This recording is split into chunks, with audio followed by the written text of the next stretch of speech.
કે કામ્ય સિંદુરિયો કે રંગ કાઠિયા વાળી છે, રા રાખીને દીકરો દીધો જંગ કાઠિયા વાળી છે, નોકરાવાનું ખાવા માંગ્યું મહેમાન મહાભારાણી છે, પણ ખાંડણીએ કંડાણો એનો બાપ કાઠિયા વાળી છે. પીલકાની ધરતીનો પ્રસંગ લઈ લો સાહેબ.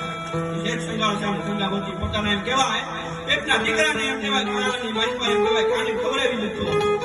તો મોહનદાસ મહેમાન ઉંદર એક જ વાર સૌને રાખી જાણતો સ્નેહ જમાડું સાંભળા. હે કૃષ્ણ પરમાત્મા, હે કાળિયા ઠાકર, એકવાર તો મારો મહેમાન થઈ તો જોગા. રાતી જાગનો રોટલો જમાડવો, રાતી જાગનો રોટલો ન હોય ને તમે અમારા પેટના જણાને જમાડી દઈ, પણ તને અહીંથી ભૂખ્યો ન જવા દઈ. બાપ ઈ જતીને આપણે તમે કે નડકડીઓને દત્ત બિરાજે જાગીરનારી જાળી છે, એ ડુંગરા કુંડે દાદા મતાઈની ડંકો કાઠિયા વાળી છે, કે પરમ હગાદાર વીરપુર પાળિયાદને બગડાણે, એ હરિહરનો હાથ કરે એ રોટલો કાઠિયા વાળી છે. કામ્ય સિંદુરિયો